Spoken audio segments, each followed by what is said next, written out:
Mitchell was pretty much the coolest kid in Hollywood.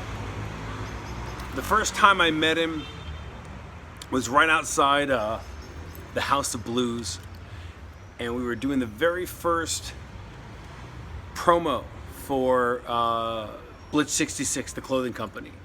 And I had asked Jareth to hire me all the coolest kids he possibly knew, anyone I knew, all of his friends, and we didn't even have clothes yet. We just had, we didn't even have samples or prototypes.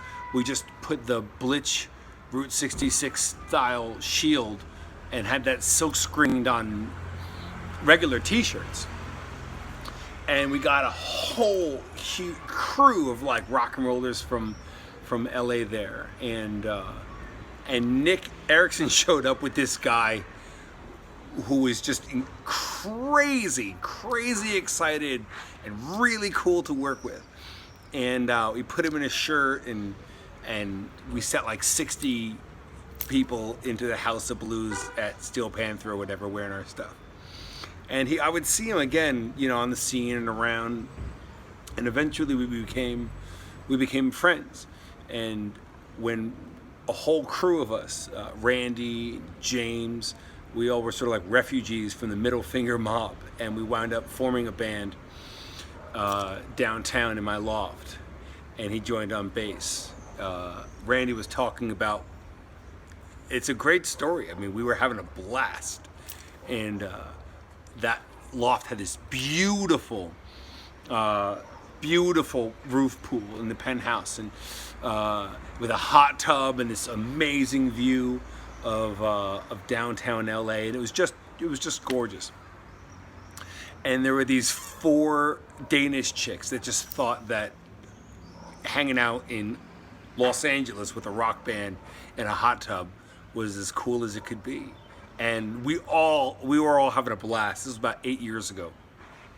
And we all looked great, and Mitchell looked better than everybody. And as rock and roll as any of us were, Mitchell was 10 times. He just had something to the core. Couldn't really play. He couldn't play, but he got better, you know. And we were the only band. We've always said this. We were the only fucking band in LA that never wanted to break up. And it was some circumstances that kind of had us go in different directions. And everyone pretty much left Los Angeles. Mitchell and I stayed on for quite a while, and we got closer as friends. And I would come back every time I would come back to Los Angeles while he was there.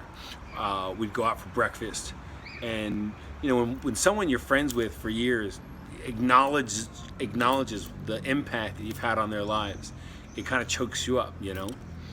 And he would do that, and I wouldn't know what to say. He was just the greatest guy in the world, and we stayed in touch. And after he moved to Arizona, we stayed in touch throughout all that time. While he was very supportive of my moving here to Italy for a while, and it's funny, while I was here just this year, just months ago, in March, I got asked to rewrite an entire record for an Italian band that needed English lyrics. They didn't speak any English at all. The record was amazing. The songs were great. The riffs were great.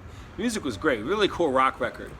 They didn't have any lyrics, and I had 4 days to rewrite 9 songs and coach the singer to record them, to re-record the whole record. And I was like, well, that's exciting, and it's, if you know anything about songwriting, that's kind of impossible. Like that's a lot of songs to write in 4 days. And so I just said, like, what would Mitchell do?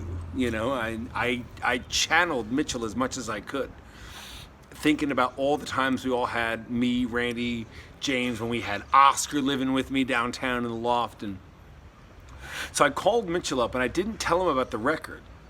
I just got him talking about the old days. I didn't want him to know that, like, I was writing songs that were influenced by him. So I just got him talking. And I mean, we could talk forever. He would call me, the time difference here in Italy he'd call me at like 5 in the morning, 4 or 5 in the morning as I'm getting ready for school, and I would talk to him for hours until I got to the university. So we would just talk for hours and hours, listening to him just tell all kinds of crazy stories. And so I did. I just put as much of our life into those songs as I could, and I even put his name in one of them, and he loved that shit. He was listening to it. He listened to the takes. He listened to the rough masters. He was really into it, and it was great, man. It was really, I was thrilled that he loved it. Mitchel meant more to me, and he meant a lot to a lot of people. He meant more to me than I even know how to say. He was all heart. He was all heart, man. And he had been through a lot in life, and most of the time he was incredibly positive. And he was the kind of guy, like, we were supposed to become old fucks together, you know. And